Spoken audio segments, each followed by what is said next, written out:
Hello friends, welcome to our channel. ఏమండి, ఎండలు ఎక్కువగా ఉన్నాయండి. జాగ్రత్తగా ఉండాలి, కాల్పులు అయి తగులుతాయి. వాటర్ ఎక్కువ తాగాలి. జాగ్రత్తగా ఉండండి, అందరూ బాగుండాలి. గార్డెన్ ఏంటంటే పాపం కొంచెం ఫ్లవరింగ్ అవన్నీ కూడా తగ్గుతాయండి. ఇలా ఉండడం కూడా చాలా గొప్పే. 2 పూట్ల వాటర్ ఇస్తున్నాము. తర్వాత 4 రోజులకు ఒకసారి ఏదో ఒక లిక్విడ్ ఫెర్టిలైజర్ ఇస్తూ ఉన్నాము. అందుకని ఇంకా ఈ ఫ్లవరింగ్ అలా వస్తున్నాయి. ఇది కాంచన ఫ్లవర్స్ ఏదో అంటారు. చాలా అందంగా ఉంటాయి. ఆ వైట్ చాలానే వస్తున్నాయి పాపం.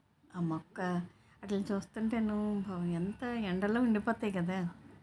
మనం ఏం చేయలేం, వాటికి షేడ్ ఇవ్వలేం. 2 పూట్ల మాత్రం వాటర్ ఇచ్చి ఈవినింగ్ టైంలో వాటర్ అలాగా పైన స్ప్రింకిల్ చేస్తూ ఉన్నాం. ఈ సీజన్లో మనం జాగ్రత్తగా చూసుకుంటే ఇంకా మళ్ళీ 1 ఇయర్ వరకు ఎలాంటి ప్రాబ్లం ఉండదండి వాటికి. ఇది నందివర్ధన, ఇది కూడా పూస్తూ ఉంది. చూసారా ఎంత చక్కగా. ఇక్కడ చిన్న షేడ్ పడుతుంది, ఆ పక్క రూమ్ షేడ్ పడుతుంది కాబట్టి పర్వాలేదండి. కొన్ని మొక్కలకైతే పాపం టెర్రస్ మీద కూడా ఎండ ఎక్కువ. అందుకే చక్కగా వాటికి ఈవినింగ్ టైంలో స్ప్రింకిల్ చేసుకొని అలా జాగ్రత్తగా వాటిని మేము చూసుకుంటున్నాం. చూడండి ఎన్ని పువ్వులు ఉన్నాయి. 1 2 3 4 5 6 పువ్వుల వరకు ఉన్నది. మొక్క పెరిగే కొద్దీ, గుజ్జుగా ఎదిగే కొద్దీ మొగ్గలు ఎక్కువ వస్తాయి, పువ్వులు ఎక్కువ వస్తాయి. 7 అయ్యేసరికి భయంకరంగా ఎండ వచ్చేస్తుందండి. చాలా ఇబ్బంది పడుతున్నాయి పాపం మొక్కలైతే.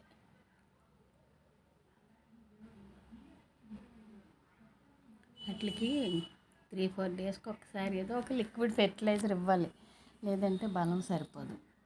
ఎండాకాలంలో కనకాంబరాలు బాగా పూస్తాయి.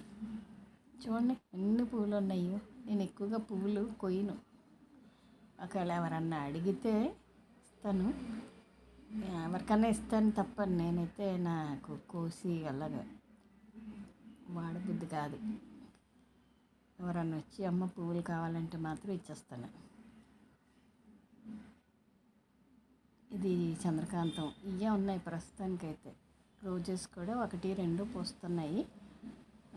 అవి పాడవకుండా మొక్కలను జాగ్రత్తగా మనం చూసుకోవాలి. ఇదండి ఈరోజు వీడియో. మళ్ళీ ఒక మంచి వీడియోతో కలుద్దాం. Thank you for watching.